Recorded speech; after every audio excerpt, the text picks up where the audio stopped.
नमस्कार, कसे आहात सगळे? चला, आज चाललेला आहे मस्त बेत इडली सांबर. इथं सांबर करते छानपैकी.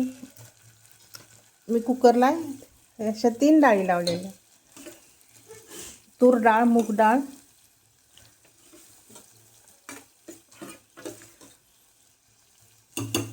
आणि छान शिजवून घेतले, आणि मसूरची डाळ. या 3 डाळी लावल्यात, छान शिजवलं. आणि ते पण टाकलेलं शेवग्याची शेंग आणि भोपळा. असं घोटून घेताना की नाही बाजूला काढून ठेवले, म्हणजे हे पण बारीक व्हायला नको म्हणून. आता ह्याच्यामध्ये सगळे मसाले टाकलेत, फोडणी दिली छान. तर आपल्याला ही डाळ टाकायची, म्हणजे सांबार तयार.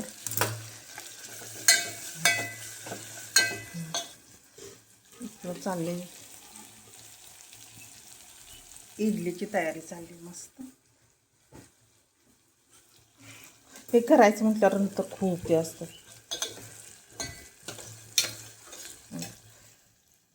काय, काल सकाळी डाळ आणि तांदूळ भिजत घातलेलं, रात्री बारीक केलं, आणि आज सकाळी करायचं चाललेलं आहे. वा,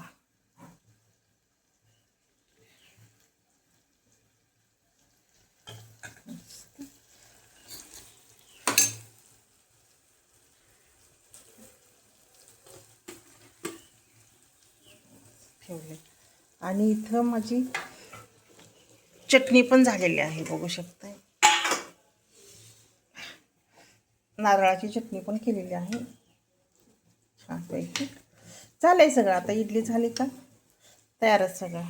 एक कुकर लावून घ्यायचं. आता हे टाकून घेते. तयार इडलीचा पण कुकर. 15 मिनिट ठेवायचं. वा, मस्त.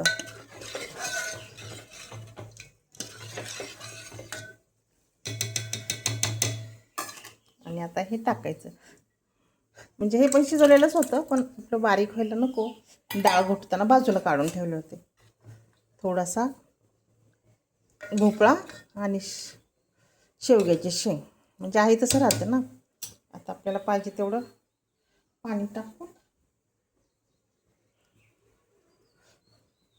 थोडंसं मीठ पण टाकायचं.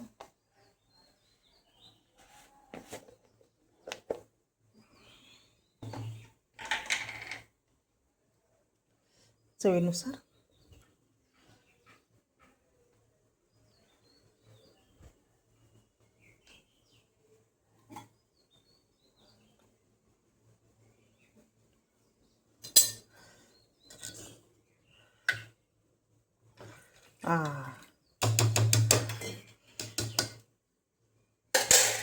पाणी अजून थोडंसं टाकते, जास्त पण नाही करायचं आपल्याला, इडलीवर खायला झालं.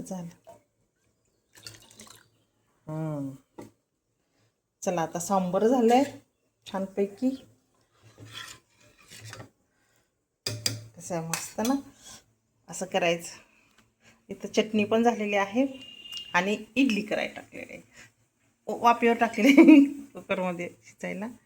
चला, असं मस्त आज बेत आहे. छानपैकी इडली आणि सांबार. सांबारचा तर इतका छान वास सुटला आहे ना, मस्त. अशी करायची, जास्त पातळ पण नाही, जास्त घट्ट पण नाही, छान लागतं असंच. चलो, ऐसी बात पे या इडली खायला अजून होते.